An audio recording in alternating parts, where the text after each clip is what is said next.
Donald Trump's latest pick for a key government role just hit a firewall of resistance in Congress, and this time it's coming from Republicans as well as Democrats. Who says bipartisanship is dead? If you are continually frustrated by Trump picking barnacles off his dinghy, his very tiny dinghy, to lead key agencies, or if you just need a healthy dose of schadenfreude to go with your tacos this Tuesday, get ready. The Republican Civil War is about to launch a new battle. All the delightful details next here on The David Reddish Show.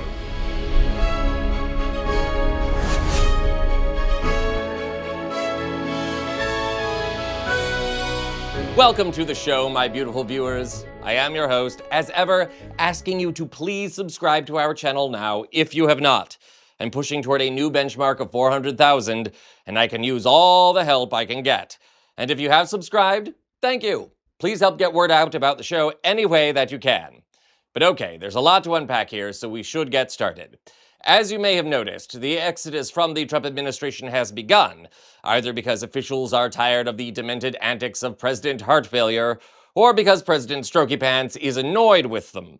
Most recently, we saw this with the sudden departure of Pepe Le Pew cosplayer Tulsi Gabbard from her role as Director of National Intelligence. Speculation continues as to what actually prompted her to leave, with theories ranging from frustration with Trump over the Iran war to her dodging potential lawsuits for election interference. Then, this morning, Trump nominated Bill Pulte to succeed Gabbard in the role. Does that name sound familiar? Even if not, his actions will. CNN has more. President Trump has just named Bill Pulte as the acting director of national intelligence, replacing Tulsi Gabbard. Let's go live to the White House right now. Our senior White House reporter, Kevin Liptak, is working the story. Pulte is already serving as the director of the Federal House Finance Agency. Does he have any intelligence experience?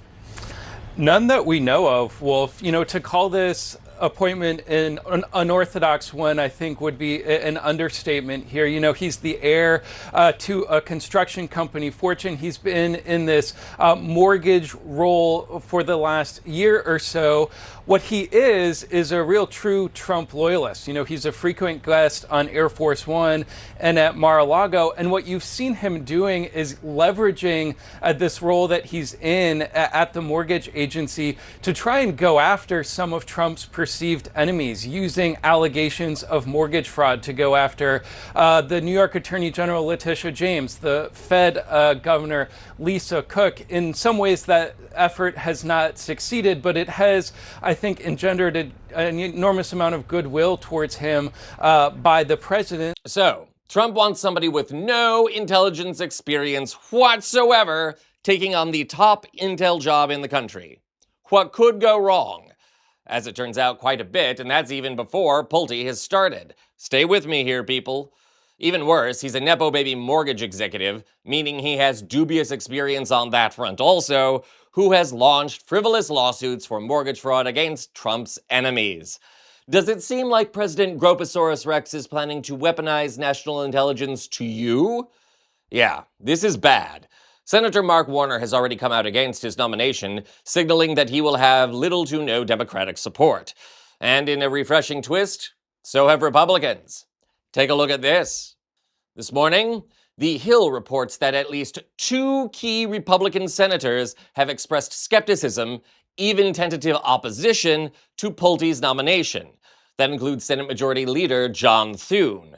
Thune told The Hill, quote, "If they nominate him to take the position permanently, he'll have to go through a confirmation process and hearings and everything else, so we'll see. We don't need a weaponized DNI, we need professionals there," close quote. Thune then added, quote, "If he's somebody they want in that position permanently, he's got as you all know, a lengthy road ahead of him," closed quote. And Thune wasn't alone. Maine Senator Susan Collins, who is currently locked in a bitter re-election campaign, told The Hill, quote, "I have no knowledge of this individual at all," closed quote.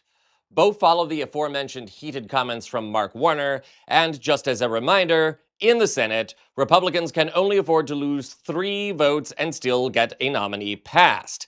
Given that this story has just broken and that Thune, the party leader in the Senate, appears opposed, count on more Republicans jumping ship. So yes, it looks like Pulte's nomination is sunk just as it is announced. We can only hope. But there's another story here.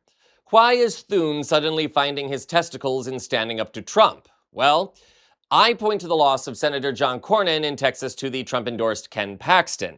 That race alone has placed the Republican majority in the Senate in danger, and word around Washington is that Trump only endorsed Paxton as revenge on Thune for not eliminating the filibuster to push through more of Trump's legislative policies.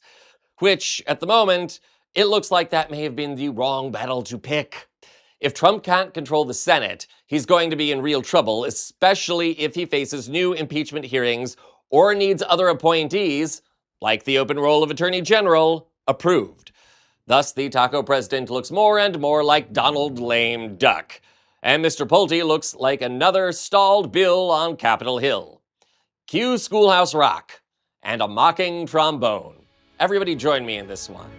Womp womp. This is the David Reddish Show.